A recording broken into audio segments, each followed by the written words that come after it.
Siglo XV después de Cristo. Desde un pequeño valle de los Andes centrales, una civilización comienza una expansión vertiginosa. En apenas 95 años, los incas construyen el imperio más extenso de la América precolombina, el Tahuantinsuyo. El Estado inca abarcó el sur de Colombia, Ecuador, Perú, Bolivia y parte de Chile y de Argentina. Su cultura se difundió a través del altiplano infinito, de la colosal cordillera de los Andes, por la costa desértica del Océano Pacífico y hasta alcanzó las profundidades de la impenetrable selva amazónica. Dominaron la navegación, la arquitectura megalítica, la astronomía y las matemáticas, la agricultura extensiva y la construcción de complejos sistemas de acueductos. ¿Cómo lograron los incas alcanzar tanto poder en menos de un siglo y transformar a la ciudad del Cusco en la capital de un imperio?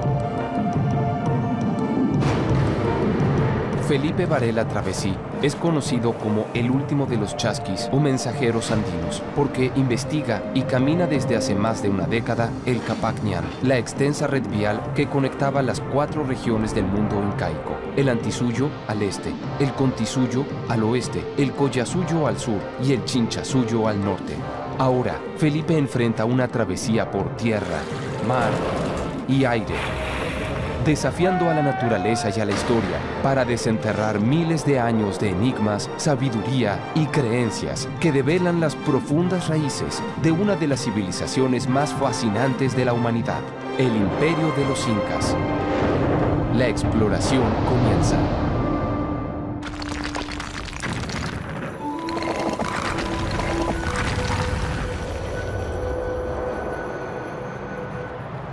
En las 4 regiones de su imperio, los incas capturaron los saberes que cimentaron su poder absoluto durante 100 años. En el sur, el Collasuyo, aprendieron a dominar la arquitectura en piedra y reescribieron el mito de la creación. De los Nazcas y Huaris, señores del Contisuyo, el occidente, tomaron la tradición de las megaformas animales y ampliaron su extensa red de comunicación vial. La conquista del Chinchasuyo, el norte, tierra de moches, chimúes, chinchas y de la legendaria Chavín, les dio un control trascendental. Los secretos de la metalurgia y la causa de su perdición, la exquisitez de sus piezas de oro, encegueció a los conquistadores que arrasaron el imperio en su afán de riquezas. El Museo Nacional de Antropología del Perú protege algunas de las piezas más valiosas de la orfebrería inca y preinca en una bóveda de acceso restringido. Tesoros que sobrevivieron a la codicia española y que la arqueóloga Elba Manrique investiga y custodia. Doctora, estas son piezas originales y únicas que tiene aquí el museo. Sí, efectivamente, son piezas originales, únicas. Aquí podemos apreciar íconos de la cultura norteña como chimú, lambayeque, en los cuales puedes ver diversas formas como un vaso, un peto, que era una parte ornamental, ¿no?, para un suntuoso de vestimenta. La importancia de la metalurgia andina se remonta a 2.500, 3.000 años antes de Cristo. El oro y la plata siempre han estado asociados a ritos, a religiosidad. El oro relacionado con el culto más divino al Señor Sol, al Inti, ¿no?, y la plata a la divinidad de la luna, la quilla. De ahí que cuando los españoles conquistan el incanato, el imperio, se deslumbraron en ver la riqueza del oro. Realmente hubiese sido el sueño de uno de los conquistadores poder estar aquí en esta bóveda alrededor de tanto oro y plata. Sí, efectivamente, habría sido el sueño dorado de ellos. Pero en realidad el metal como tal y la orfebrería no significaba tanto. Había realmente otro elemento bien importante, quizás trascendental, que era el spondylus. Es un elemento traído de muy lejos para servir justamente en todas las mesas y en la religiosidad antigua. Como puedes ver aquí en estas muestras, medular en esta sala, como puedes ver, está justamente dispuesto en la parte más importante. El spondylus no es propio de nuestras aguas. Tenemos que ir grandes extensiones de terreno hacia el norte, hacia la zona de Ecuador. ¿Y por qué tanto esfuerzo? Las coloraciones del spondylus varían mucho las intensidades y puede estar muy relacionado también con los fenómenos del Niño, que sabemos que ha sucedido en la costa del Perú y que ellos pueden haber tenido conocimiento de ello. Para los incas nada tenía más valor que un misterioso molusco, conocido con el nombre de Muyu o Spondylus, que habita en las aguas cálidas del Océano Pacífico, frente a las costas del Ecuador. La presencia del Spondylus más al sur de lo habitual era el anuncio del descenso de la corriente fría y de la llegada del temido fenómeno del Niño, un cambio climático extremo que va de sequías hasta inundaciones. A través de señales en el color y en la forma del Spondylus sagrado, los dioses advertían a los hombres el comienzo de las lluvias para la siembra y hasta una probable catástrofe natural. La presencia del Spondylus en el norte fue quizá lo que generó que los incas conquistaran esta parte del Tahuantinsuyo. Sí, es muy probable. Recordemos que los incas tomaban de Mitimaes a muchas regiones distantes al centro nuclear del Cusco, conseguían a los mejores orfebres, a los mejores artesanos, y no sería nada extraño que ellos también lleguen a establecer un núcleo de personas que hagan especialmente estos viajes para proveerle al imperio, para poder cumplir con su calendario litúrgico.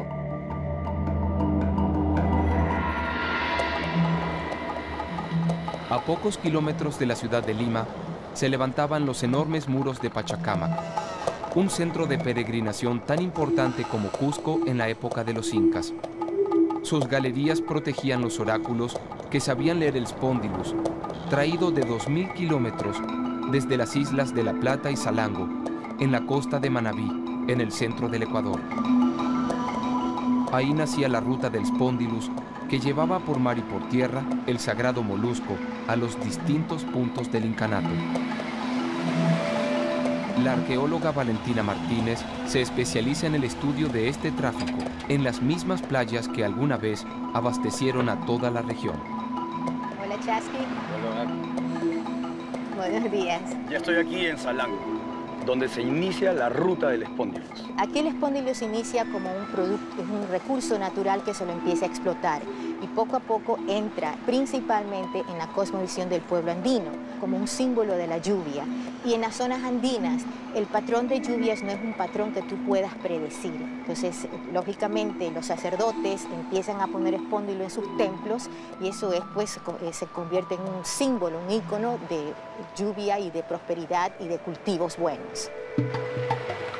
En esta zona, la explotación del Spondylus se remonta a prácticamente unos 5000 años atrás. Es decir, que empieza con los pobladores Valdivia. El tráfico del Spondylus hacia otras partes del continente es ya un poco más tardío, quizás unos 2000 años atrás. Y fueron los manteños quienes lograron hacer eso. Un grupo muy complejo y realmente único en la forma como ellos lograron articular el territorio. Los incas logran integrar a la zona, pero ya desde un punto de vista más comercial. Al parecer, los incas se dieron cuenta que no era necesario perturbar tanto esta sociedad, porque esta sociedad sabía cómo era el manejo del Spondylus, sabían cómo capturarlo y cómo distribuirlo. El conocimiento de la navegación por los incas fue adquirido de los tiahuanacos, de los chinchas, pero también de los pueblos de Manabí. Así es. Mira, en esta costa de Manabí, en todo este territorio, hay una diversidad ecológica tal que permitió la existencia de los recursos específicos que se necesitan para manufacturar estas balsas. Tanto la balsa, la ocroma, como el algodón, como las cañas, todos son productos que se dan en esta zona. Lo que tú ves aquí, mira esto de aquí, es una reproducción, la balsa que tú ves allí, la madera, es las mismas maderas que se utilizaban en el pasado. Lo que tú ves aquí es una tradición milenaria. Para fabricar sus balsas, los manteños disponían los troncos más grandes en sentido vertical y encima ensamblaban las piezas de menor tamaño. Las uniones se fijaban con sogas de resistentes fibras de bejuco. Las velas eran de algodón y un conjunto de varas largas y talladas, las guaras, constituían un eficiente sistema de timón. Las balsas llegaban a medir 16 metros de largo por unos 10 de ancho y podían soportar hasta 30 toneladas. Sabemos que tenían una gran capacidad y también que abarcaban grandes distancias. Tenemos evidencia de productos que eran intercambiados por vía marítima, tanto con Mesoamérica con Perú y con Chile, ¿no? Por ejemplo, lapislázuli, que se da en la parte sur de Chile. Por ejemplo, los colores de las cerámicas que venían de Mesoamérica, el maya azul. Todos esos son los indicadores arqueológicos para poder sugerir este gran intercambio allá a un nivel continental. Yo te voy a poner ahora en muy buenas manos, en manos de Edison. Un gusto estar acá en tu mar, en el mar de Salanco, en el mar de Manabí.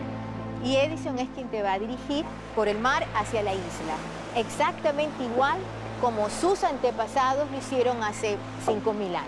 Y ese era el lugar en donde en las partes rocosas bajaban los buzos a recuperar el espóndilo. Les deseo un buen viaje.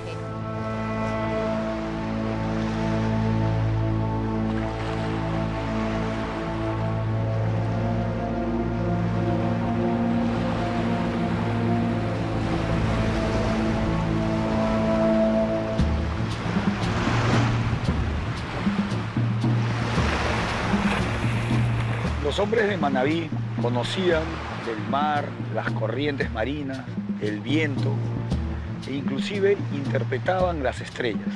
Sí, ellos navegaban de acuerdo a las corrientes, porque navegaban a mar abierto. Entonces, la dirección que se daban era de acuerdo también a través de las estrellas. Y esos conocimientos los tienen ustedes también ahora. Pero sí se tiene, pero ya no tan profundizado como era anteriormente.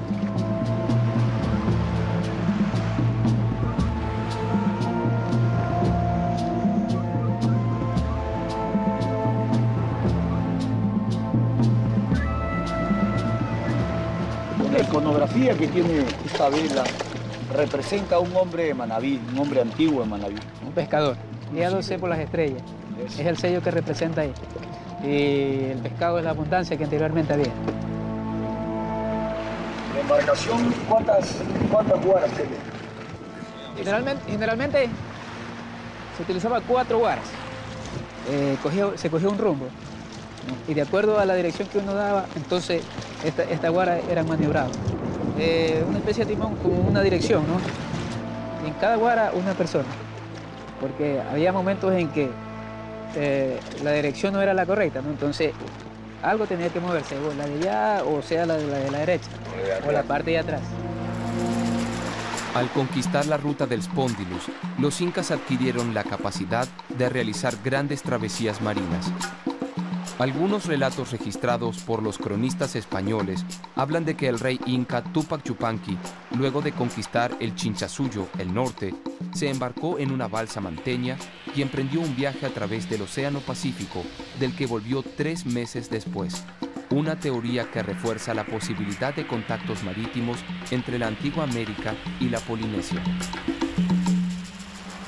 Ya estamos en la isla de Salanco. Sí, esta zona la conocemos actualmente como Parcela Marina, el lugar donde existe la concha espóndilo. Anteriormente en este lugar era muy abundante la concha espóndilo. Actualmente la especie está en proceso de recuperación. Les voy a presentar a 2 amigos que son buzos. Son las personas especialistas en obtener el espóndilo. Alejandro, Mardo.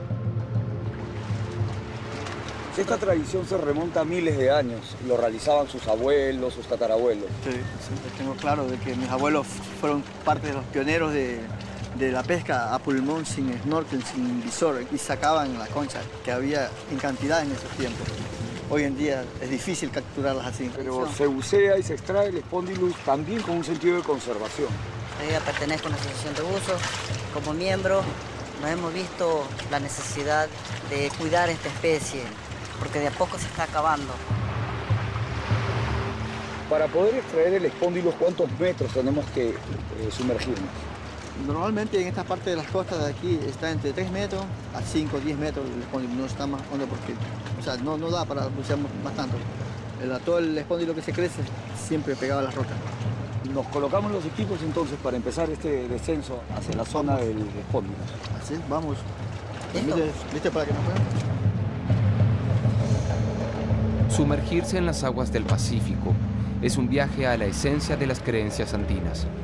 El valioso Spondylus o Muyu, como los incas lo llamaron, anuncia tanto la fuerza nefasta de la naturaleza como las lluvias de la abundancia para quienes logran hallarlo e interpretarlo.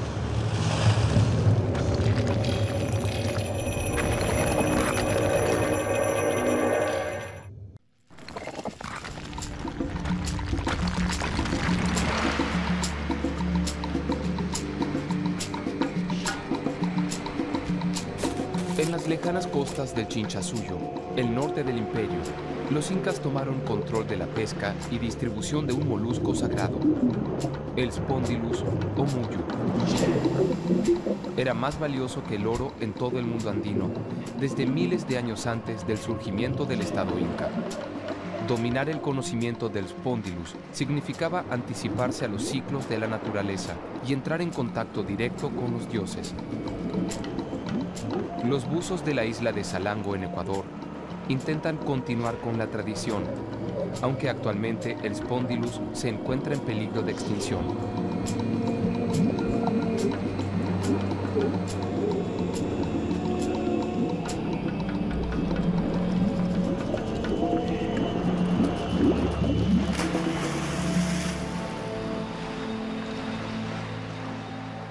Llegó nuestro Spondylus. Es el Spondylus. Este es el alimento de los dioses. Por eso es que los incas vinieron hasta aquí, hasta Salango, a buscar el Spondylus. Este era un hijo de nuestra mamacocha, nuestro mar. Y es por eso que, como está en peligro de extinción, vamos a dejar esta valva en las profundidades del mar para que así se conserve. Que augura un buen futuro para las nuevas generaciones y sobre todo saber que es el símbolo de Salango. Así nosotros queremos preservarla para un futuro muy lejano. Entonces, A su lugar de origen. a su lugar de origen. Jai Salango, por nuestra mamacocha.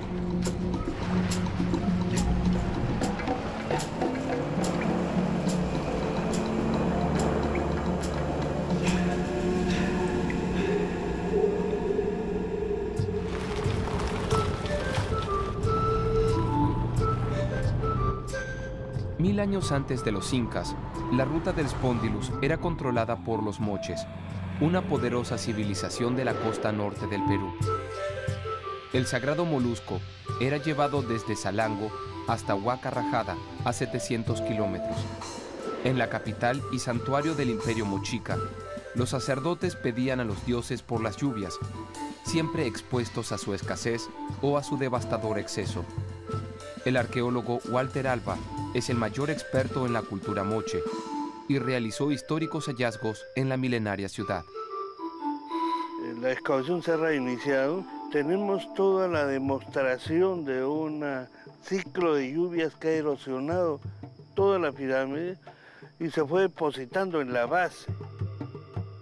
Esta es una valva de Spondylus que estaba en algún contexto, en un sitio sagrado en la pirámide, y que formó parte de una ofrenda, probablemente una lluvia muy fuerte, lo arrastró de la parte alta.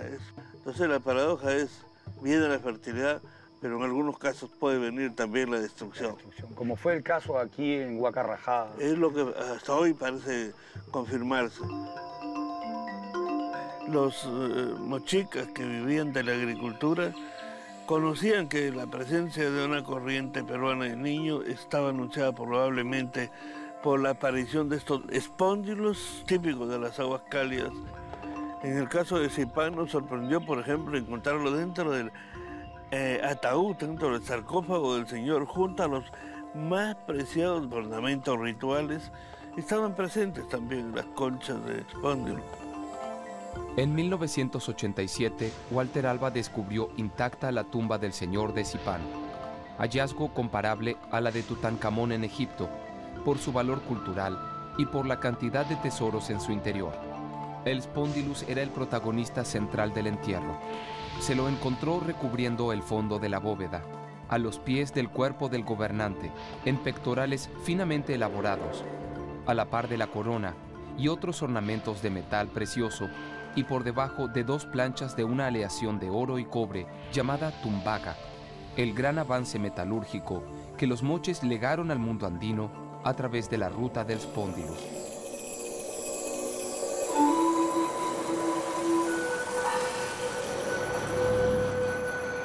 A pesar de conocer el poder predictivo del Spondylus, la cultura moche no pudo sobrevivir a mega inundaciones que sepultaron su gloria sin piedad.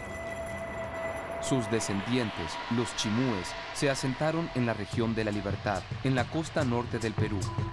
Su gran capital, Chan Chan, llegó a cubrir 20 kilómetros cuadrados y es la segunda ciudadela de barro más grande del mundo. En 1470, la cultura chimú fue sometida por los incas en su avance conquistador hacia el norte. Una vez más, perseguir el control del Spondylus les deparó un botín adicional: incorporar las técnicas de navegación costera de los pescadores chimúes, quienes se enfrentaban al mar en embarcaciones simples pero eficaces, los caballitos de Totora.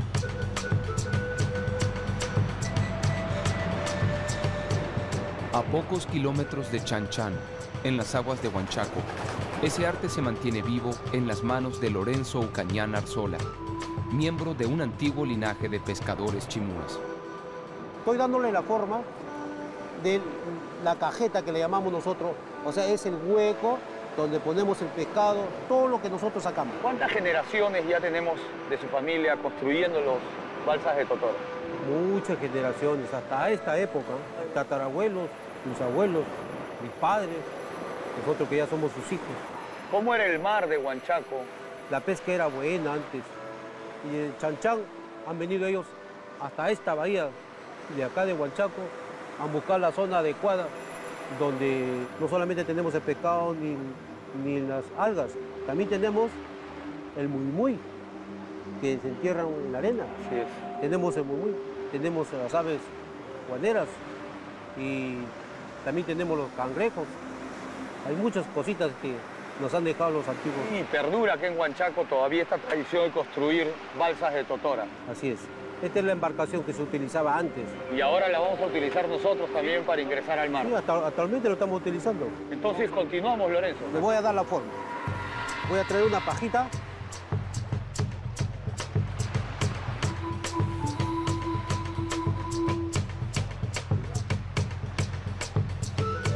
Esta pajita, ¿para qué sirve? Es la distancia. La distancia que va a ser el hueco. Ajá. Tiene su medida. La medida lo tenemos acá. Tenemos acá el ombligo o la tetilla, de acuerdo al tamaño del caballito. Entonces, cada uno de los caballitos o de las balsas tenían una medida especial, de acuerdo al dueño o de acuerdo al pescador que lo utilizaba. Así es, efectivamente. Así es. Aquí vamos, mira, esta es la medida. ¿Ves? Ahí lo medimos ahí, entonces ahí ya empezamos. Ahí ya no se mueve. ¿Ves? Ya. El caballito de Totora es la unión de 4 hatos de juncos resecos. Los más cortos, llamados hijos, son colocados dentro de los más largos, las madres. Luego las 2 mitades simétricas se unen y la embarcación está lista. El armado toma un par de horas y su vida útil llega hasta los 6 meses. Mira, para que la punta salga arriba, mira, siempre cuando se va avanzando desde acá, se va machucando aquí. Ahí. Ajá. Ya, ahora sí vamos a tener que voltear. Ajá. Tú Garret.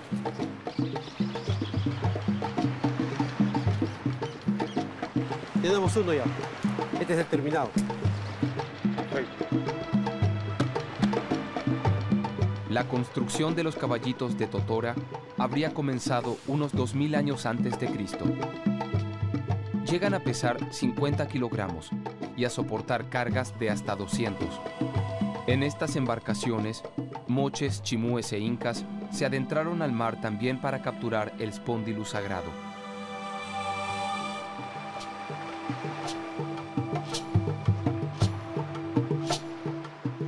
Ahora viene lo más difícil, entrar al mar. Ya, como recién vas a entrar, con los pies acá. No lo levantes. Nosotros porque sabemos ya normal. Pero tú como recién estás aprendiendo, ahí lo pies abajo. Y ahí, con el remo. Si te vas para la izquierda, te sostienes ahí y ahí de ahí te empujas. Perfecto. Entonces ahora... A cambiarlo. A cambiarlo. La riqueza de la ruta del Spondylus, la columna vertebral del norte incaico, el Chinchasuyo, tenía su precio. Exigió ingenio y valentía para domar a la naturaleza salvaje y al mar, una peligrosa fuente de abundancia.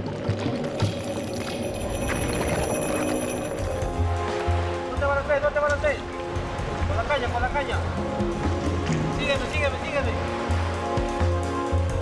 Hasta Chavín acudían gente en posición de poder esperando que Lanzón les pudiera predecir qué les deparaba el futuro. Esta es la idea principal. Realmente impresionante.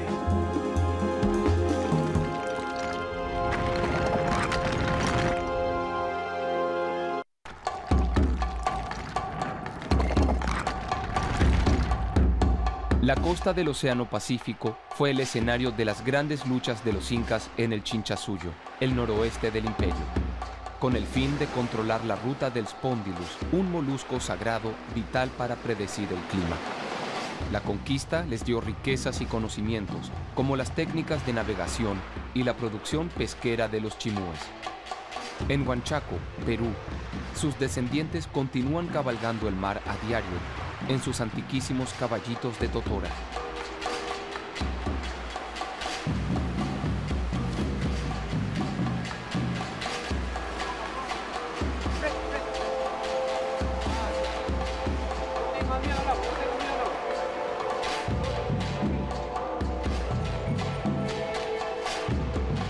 Navegar un caballito de totora exige un equilibrio perfecto y prever los cambios de marea igual que hace miles de años.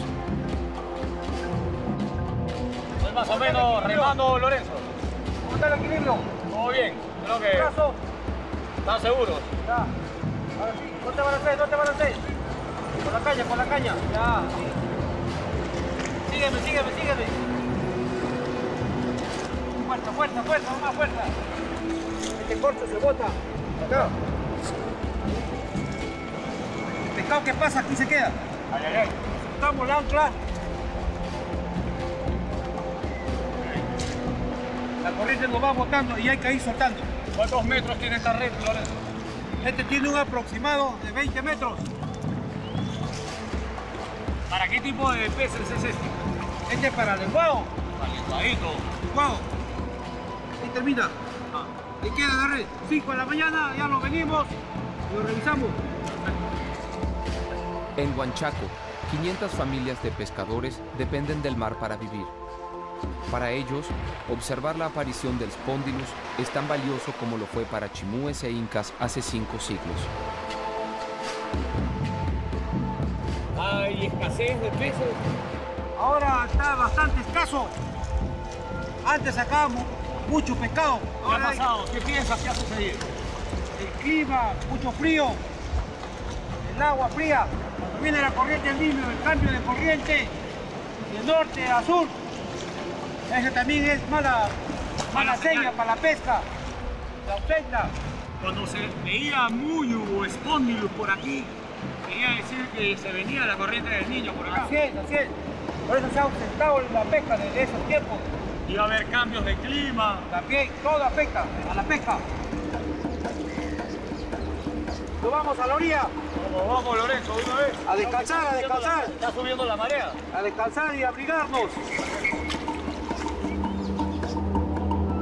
Abundancia o hambre. Esa fue la encrucijada de los pueblos antiguos de la costa y también en los Andes. El fenómeno del Niño afecta a ambas regiones por igual, con lluvias y sequías, vida o muerte. 3.500 años atrás, los sacerdotes de Chavín comprendieron que el Spondylus era la clave para anticiparse a la calamidad y sellaron la unión entre poder y conocimiento que convirtió a la ciudad en la meca religiosa del antiguo Perú. El arqueólogo Iván Falconi dirige el sitio y custodia el temido oráculo que habita en sus entrañas, el Lanzón. Hola. ¿Cómo estás? El oráculo de Chavín estaba muy relacionado con el Spondylus y con la presencia de este molusco en este lugar de los Andes centrales del Perú. Efectivamente. Hasta aquí acudían gente en posición de poder de diversas regiones de los Andes, esperando que Lanzón, a través de los sacerdotes, les pudiera predecir qué les deparaba el futuro. En ese sentido, tenemos que ir a conocer al Lanzón. Vamos, Iván. El centro ceremonial de Chavín se funda aproximadamente hacia 1500 años antes de Cristo. dura aproximadamente 1000 años, hacia 500 antes de Cristo. En todo este proceso logró una importante consolidación como el centro ceremonial más importante de todo el área andina. Esto lo consiguieron con la capacidad de predecir los mejores momentos para la siembra y la cosecha. En su camino al laberinto subterráneo del oráculo, los fieles atravesaban la plaza ceremonial y llegaban a un pequeño templo circular, donde participaban del rito previo a conocer a la divinidad. Aquí se realizaron las ceremonias más íntimas de la ritualidad en Chavín. Solamente aquellos en alta posición de poder y los iniciados en los secretos de la ritualidad Chavín podían acceder a este lugar. En las decoraciones que vemos aquí en la plaza circular, vemos diseños antropomorfos. Exacto. Se trata al parecer de sacerdotes que nos están narrando, nos están contando el tipo de ceremonias que se realizaban aquí. Algunos de estos personajes, como las lápidas de acá, tienen un rico atavío, unas plumas encima y están tocando un pututu, que viene de las aguas de la costa del Ecuador, lugar de donde viene también el espóndilo. Y en el otro lado el sacerdote tiene una planta de San Pedro en la mano y nos narran cómo estas ceremonias se realizaban bajo el influjo de los alucinógenos, que eran como una especie de llave hacia una dimensión donde se podía tener visiones del mundo etéreo, ¿no? Donde habitaban los dioses. Y solamente los sacerdotes eran capaces de arribar a ese mundo y de interpretar correctamente las visiones que tenían. Entonces, como lo hacían nuestros iniciados y como se realizaba aquí en la plaza circular de Chavín, vamos a tocar el pututo que he traído aquí. Bien. Como darle un saludo a nuestros apus de Chavín, a esta gran plaza circular. Hace tiempo no se toca un pututo acá, ¿sabes? Vamos a darle fuerza.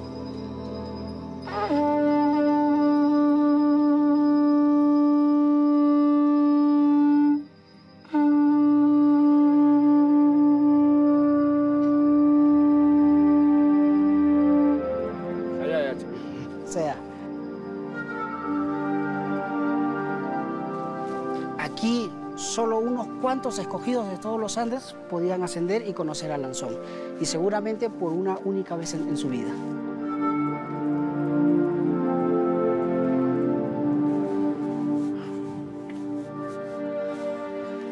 Esta es la entrada a Lanzón. Fue el lugar más sagrado de los Andes durante 1000 años. Es el único dios en todo el Nuevo Mundo que se encuentra en su lugar original. Nosotros vamos a tener la oportunidad de verlo tal como lo vieron los chavinos hace más de 1000 años. Vamos.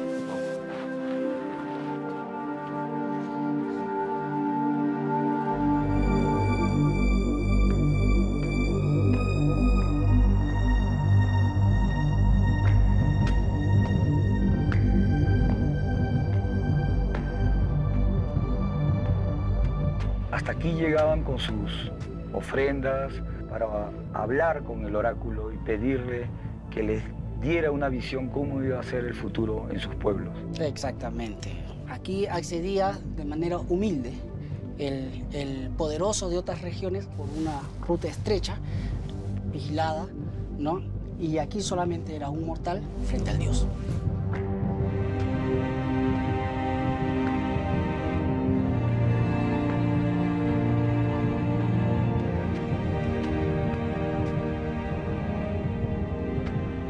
Esta es la deidad principal. Realmente impresionante. Mira, se trata de un personaje antropomorfo. Él está parado hacia adelante, tiene el brazo derecho levantado y el brazo hacia abajo. Parece que en posición de saludo. Su rostro tiene colmillos de felino, garras de felino en las manos y en los pies. Eso es un símbolo de poder en el mundo andino. Este oráculo panandino llegó hasta conocimiento de los incas. Lo cierto es que, por ejemplo, el Lanzón tiene grabado una chacana. Una chacana es un símbolo de la religión andina que se puede rastrear después hasta los incas.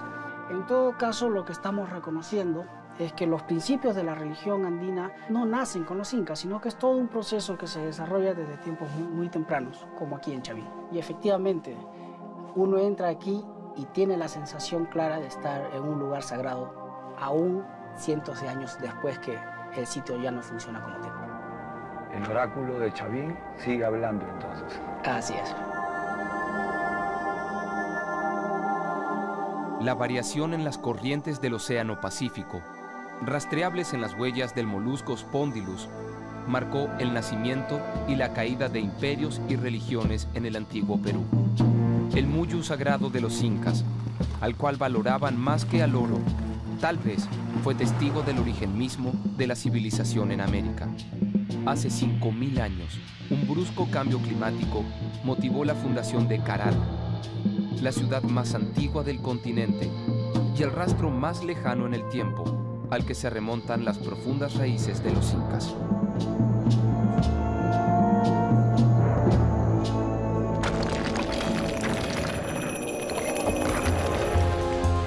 En esta plaza circular se dejó varias valvas de Spondylus. Dejar una ofrenda de muyo es la máxima expresión que se puede dar, ¿no?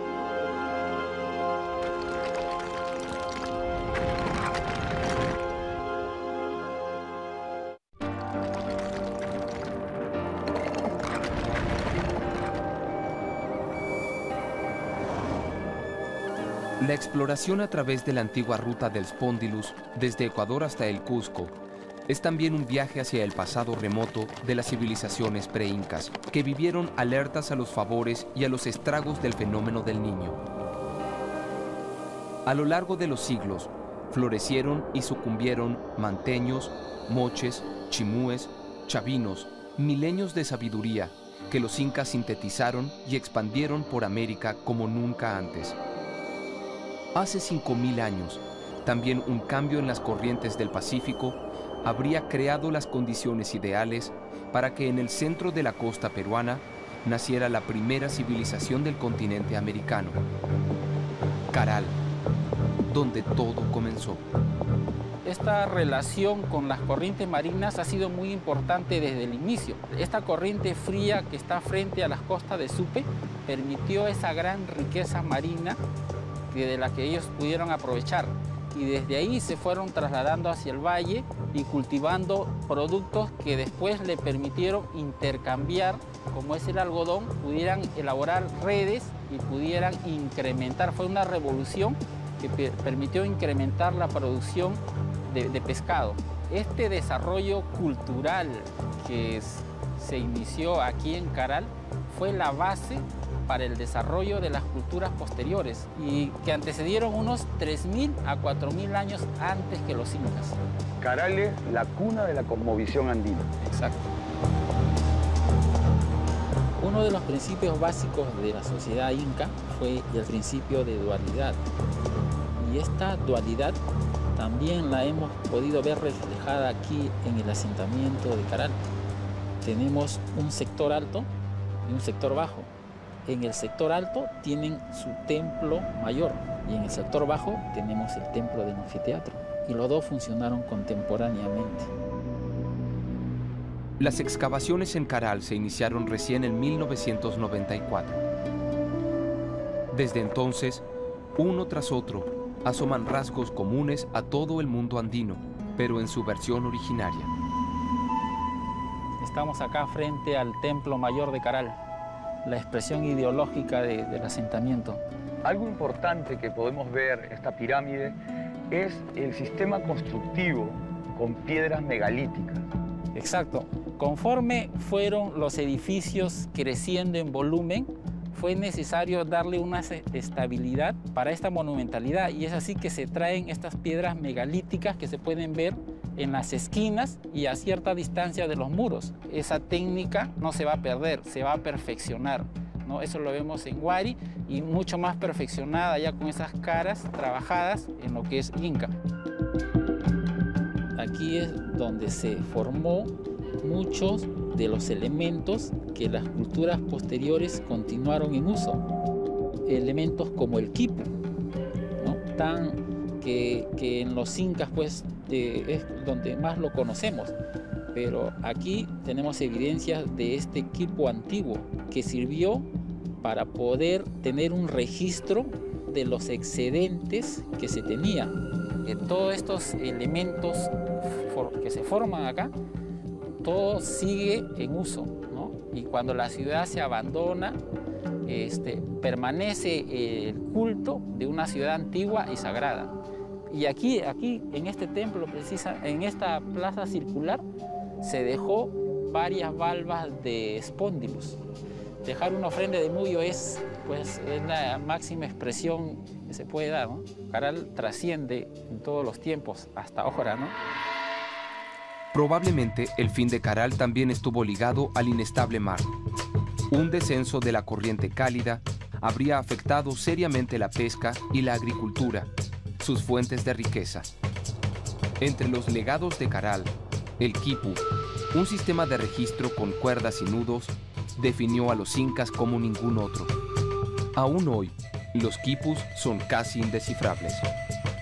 Tenemos un ejemplar de un quipu, en este caso procedente de la localidad de Armatambo, en Lima, que tiene las siguientes partes: un cordón principal, ¿sí?, y un grupo de cuerdas colgantes. El misterio del quipu radica en que las categorías o los conceptos que está registrando cada cuerda no se conocen. Sin embargo, sabemos que los nudos sí contienen información de carácter numérica de base decimal. Puedes, por ejemplo, ver con tu lupa que la cantidad de vueltas nos va a determinar cuánta información en el nivel de unidades presenta. Los quipus registran las cifras mediante la cantidad y la posición de los nudos en las cuerdas. El nivel más bajo representaba las unidades, el inmediatamente superior las decenas y el siguiente las centenas. No se conoce el significado de los colores, del largo y de la posición de las cuerdas, secretos que podrían esconder un sistema de escritura milenario. Los quipus explican cómo pudieron ellos controlar una amplia gama de territorios con culturas y con lenguas distintas. El día que logremos el desciframiento de los quipus, vamos a llegar a comprender los logros a los cuales ellos llegaron. Luego de recorrer más de 2000 kilómetros, la ruta del Spondylus concluía en el Cusco, y junto con el molusco sagrado, los incas concentraban en su capital toda la sabiduría de la América ancestral, traída desde el lejano norte. En el solsticio de invierno, el 21 de junio de cada año, el imperio exhibía sus logros y su gloria en la gran ceremonia del Inti Raymi, que actualmente se representa en el templo de Sacsayhuamán. Alfredo Inca Roca pertenece al linaje real incaico y en varias oportunidades encarnó en el Inti Raymi el rol de rey inca que le corresponde por derecho de sangre. ¿Qué tal, hermano? Qué gusto estar aquí para celebrar nuestro Inti Raymi. Qué bueno, me alegro que hayas venido. Esta, como tú sabes, es la ceremonia más grande del Tahuantinsuyo, donde el Inca viene y toma cuenta a los generales de los 4 suyos para augurar un maravilloso año con la bendición, la grandeza del Inti Taita y labrar la Pachamama.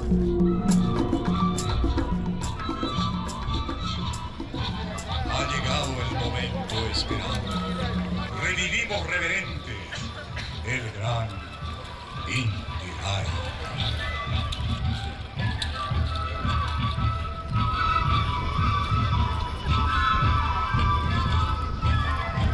El Inca era el hijo del sol y estaba relacionado directamente con el oro, que era el metal que representaba e iluminaba como el sol. Efectivamente, el oro era más que todo ceremonial para que lo luzca el Inca, inclusive en la ceremonia principal con un brazalete sacaban y por frotamiento del oro encendía el fuego sagrado. Los incas jamás imaginaron que el valioso Spondylus sería ignorado por los invasores y que en su lugar, el oro, solo un adorno simbólico, sería la fuente de sus desgracias. Con la llegada de los españoles, el oro se convierte en un metal bastante cotizado porque otorgaba riqueza. Por historia sabemos de que, por ejemplo, para el rescate de Atahualpa, llevan el oro de todos los confines, pero ellos suponen que esto va a ser mal utilizado. Entonces dicen, bueno, llevemos una parte, pero la otra parte que quede para nosotros. Por eso se ha llevado a la selva, se dice que existe el Paititi, es un lugar donde han depositado el oro, se ha creado la leyenda y mucha gente en estos años busca el Paititi, probablemente para encontrar la riqueza de los incas.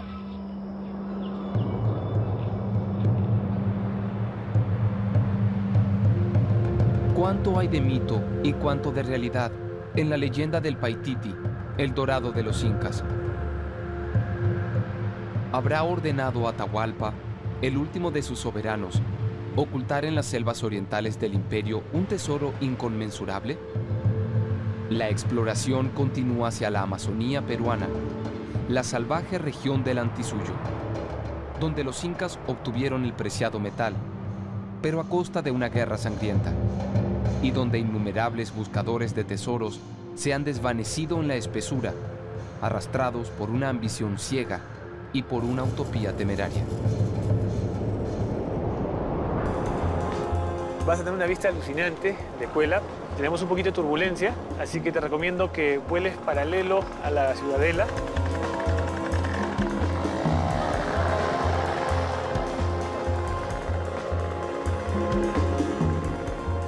Estos petroglifos indican un camino hacia lo que llaman el Paititi. Claro, es como un signo de la avanzada de los incas que han tenido para ocupar toda esta área.